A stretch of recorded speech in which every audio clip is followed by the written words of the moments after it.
But I think tonight I want to focus a little more on the scare zones and try and get as many good shots as I can.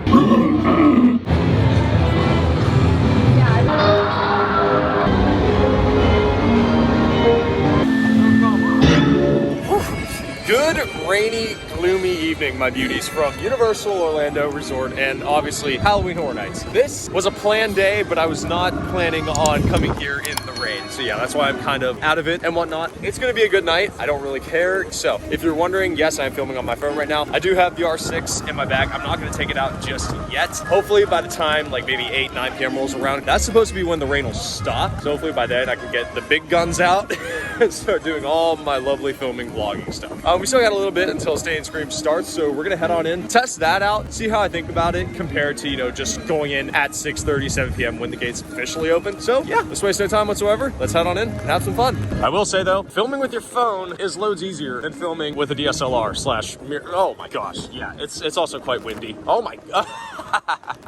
Look at that. Did you see that? Please tell me I got that on camera.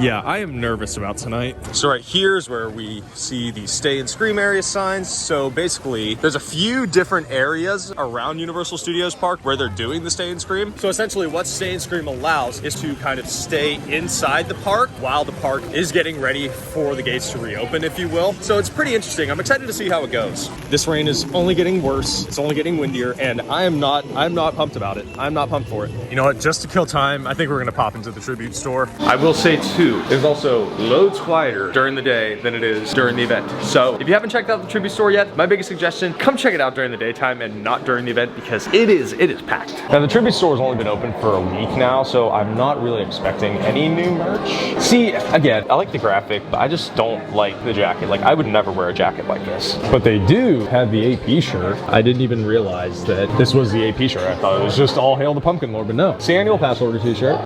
Shoot, I don't see it in my size. Once I find it in my size, I will get it. I will get it. But I also think I like this house shirt more than last year's. So this is the backing graphic. Last year it just said, don't go alone, but I like the more simplistic look of the front graphic. Let's go into the Hollow Hills Cemetery, where we'll find what is probably my favorite shirt of this season. It's such an intricate graphic. Like, it is really, really cool. They also have this graphic in poster form. Now, truth be told, I wasn't the biggest fan of Blumhouse. It was just kind of meh, but I do like the shirt on the other hand. Let's head out in the hall. I already showed all y'all this last week. Look over here, there's Peter. Then over here, in like the third section, you have Kitra. Why they didn't put them both together, I will never know. Oh yeah, look, there's Kevin. They really, really did him dirty by putting him on the bottom. Whereas with me, I'm right here on the very end. Yet they still spelled my name wrong. Now I will say this, Universal did reach out to me and say, hey, you can email merch services and be like, hey, so you guys spelled my name wrong, so can you redo it? Now, I would do that, but at the same time, I feel like it's just gonna take unnecessarily long.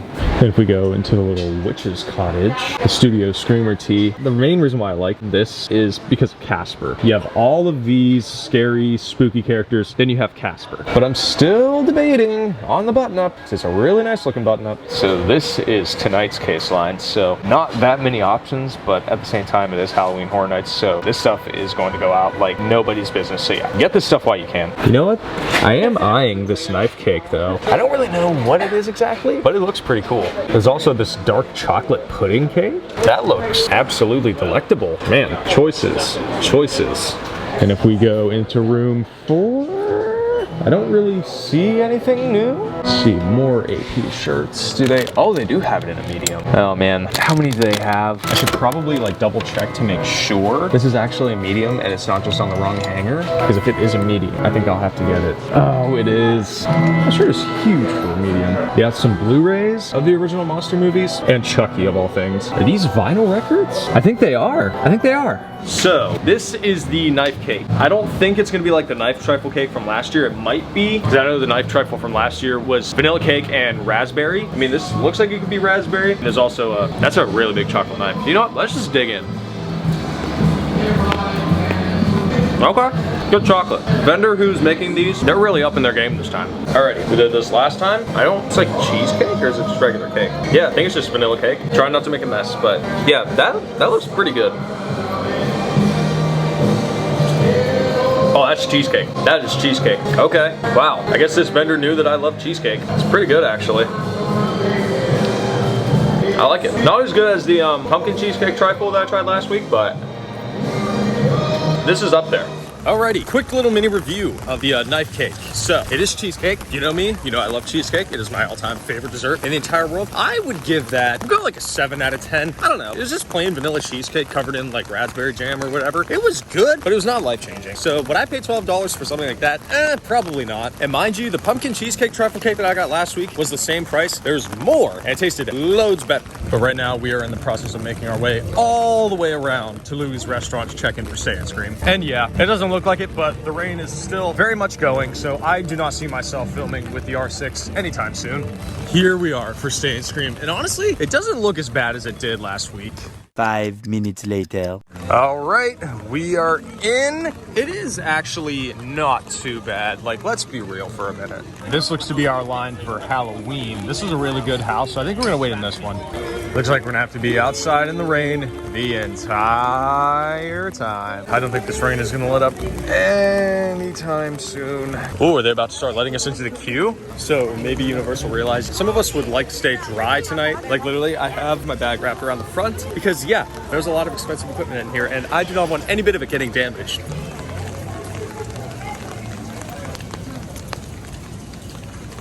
Got them already letting us into the houses.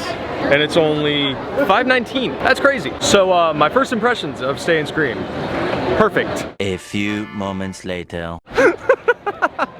So, Halloween, great house, great house. The reason I'm laughing so hard, there was this family and the poor mother, she's holding onto my bag for dear life the entire time. I didn't want to stop her because I didn't want to be rude. Like they were literally asking me like, oh, like how scary is it? It's our first time, blah, blah, blah. I'm like, well, as a guy who doesn't get scared, who isn't scared of haunted houses, I ranked it like an 8 out of 10, at least in terms of like detail and just the house in general. Now, in terms of scariness, if you're a first timer, I would just give it like a 9 out of 10. Spirits of the Coven is 15 minutes. Not my favorite house, but hey, 15 minutes, you can't really beat that. And just like that, we're back to filming with our phone, because you know, Central Florida rain, can't beat it.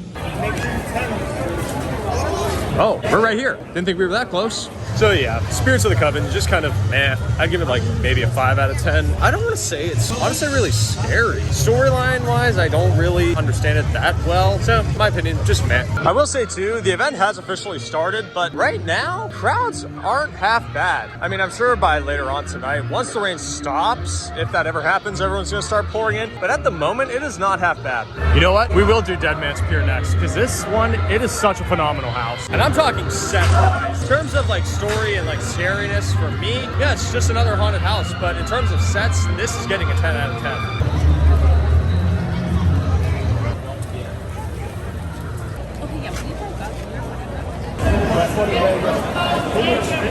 5 minutes later. I am going to move Dead Man's Pier up to my number 2 spot. My number 1 spot is The Weeknd. It is such a fantastic house. And that's also considering the fact that I did not think it was going to be good. So yeah, right now I'm ranking The Weeknd number 1, Dead Man's Pier number 2. Dead Man's Pier easily has the best sets this year. And then third, I'm going to rank Bugs. The thing is, I'm not afraid of Bugs anymore, but somehow the way they executed Bugs, they made it more creepy than scary, which I liked.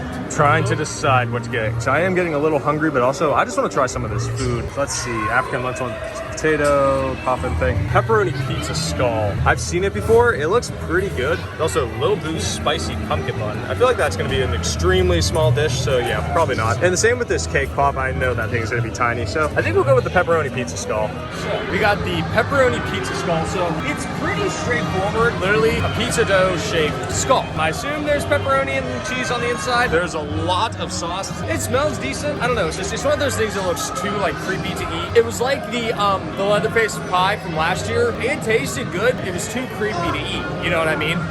This thing was like almost $7. How the hell am I supposed to eat this thing? You know what? Here's what we're gonna do. We're gonna be disgusting. And we're just gonna go in. I know it's gonna be really hot.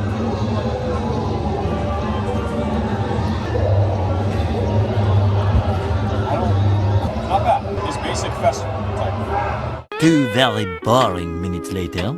Well, I ended up giving up because this thing is just extremely annoying to eat. Still tastes pretty good though. These wait times right now are actually pretty crazy. Like the Weekend is only posted at a 20-minute wait, and Legends is only posted at a 10-minute wait. Now, sure, we are in the back of the park, but at the same time, I think this is enough rain to drive a decent amount of people away, if you will. I should also mention that we still have 6 hours left until HHN is over for the night. I know I'm not going to stay till 2 a.m. because I just need to get some sleep this weekend, but either way, these wait times at this time are actually pretty phenomenal.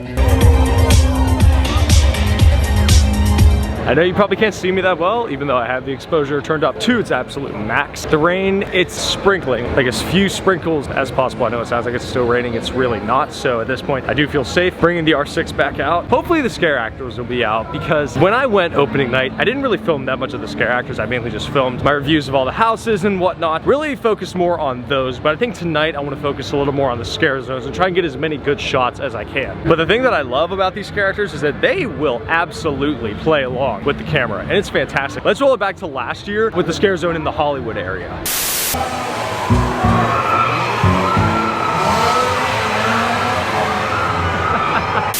Like, you guys remember when that one scare actor kept interacting with Justin and I? That was great. That was a lot of fun. That was probably my favorite scare zone from last year's HHN. I don't really know what my favorite scare zone is this year. I haven't really decided yet. All right, the scare zones are open. Let's go check them out.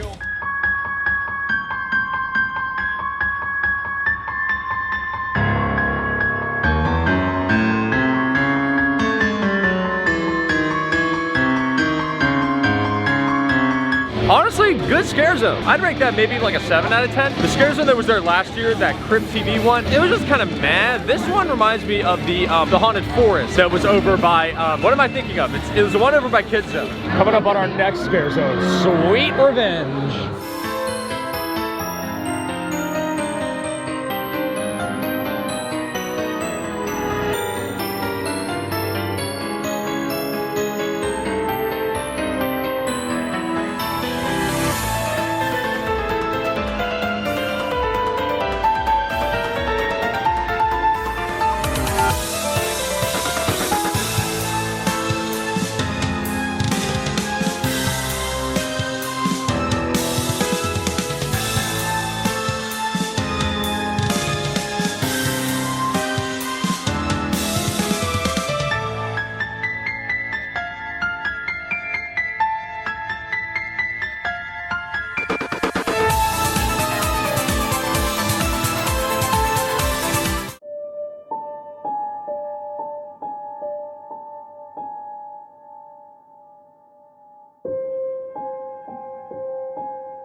Let's talk about the fact that they have the sweet potato fries again. I didn't film them last year, but they were absolutely delectable, delicious, bussin'. All the checks, they were fantastic. So we're gonna get them again. Okay, the delicious sweet potato fries. So already, one of my friends does not like them. So more for me, I guess.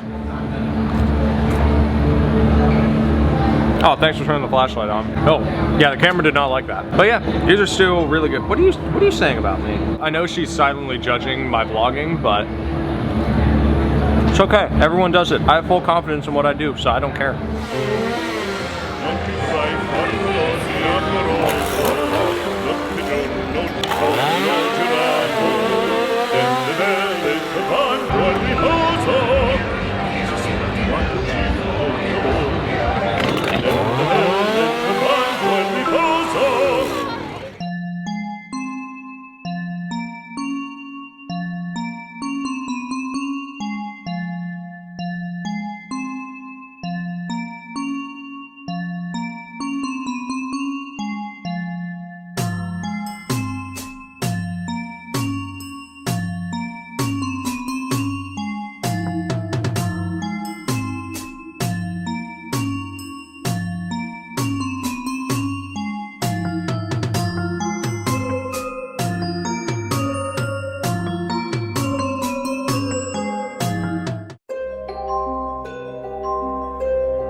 All right, then the last house that we have to do, Hell Block. Now what's funny is that it's only posted at a 10-minute wait, but I've also heard not so good things about this house, which is interesting because this is the first house that everyone's gonna come across when they walk in. So why it isn't a higher wait, I will never know.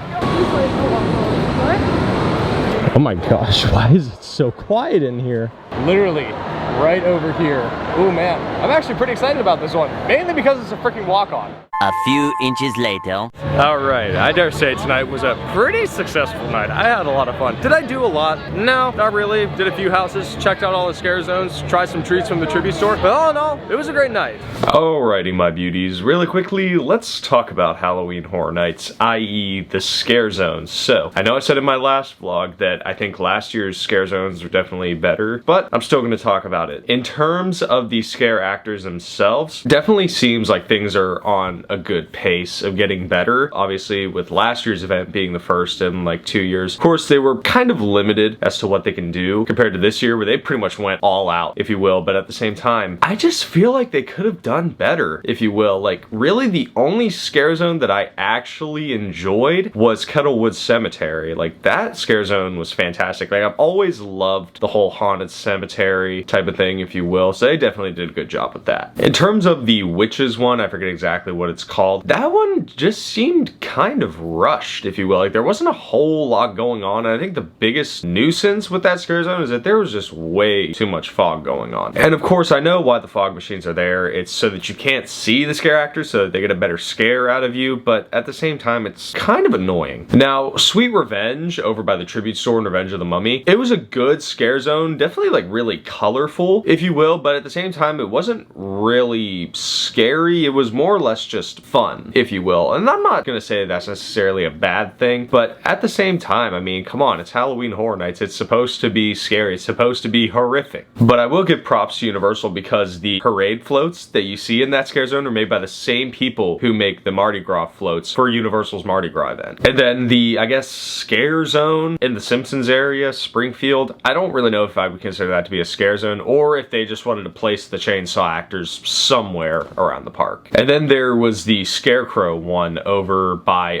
Kid Zone. That one was also a really good one. I'm gonna put that one in second place. That's another one that I liked, and that one really reminded me of the Haunted Forest one from last year, which was also really good. And then the Pumpkin Lord area, I think that's probably my least favorite. Like, I know the Pumpkin Lord is supposed to be this year's mascot, but this time around it was just didn't seem like there was much going on over there. So while I have the app up looking at all the proper names for these scare zones, we're gonna rank each of them. So I think for number 5, we're gonna do Conjure in the Dark. Number 4, I think we're gonna do Horrors of Halloween. Number 3, we'll do Sweet Revenge. Number 2, Scarecrow, Cursed Soil. And number 1, Graveyard Deadly Unrest. That one, my absolute favorite. The scare actors in there did such a phenomenal job. In fact, one of these scare actors, funny enough, I would see this guy walking all around backstage at Universal. This guy, he's a really nice guy. He's a funny guy. He does a lot of improv, kind of like I do, if you will. So yeah, I thought it was really cool when I first saw him. I'm like, hey, I know you. But I will say again, I think last year's scare zones were definitely better than this year's. But in terms of the houses themselves, this year, they definitely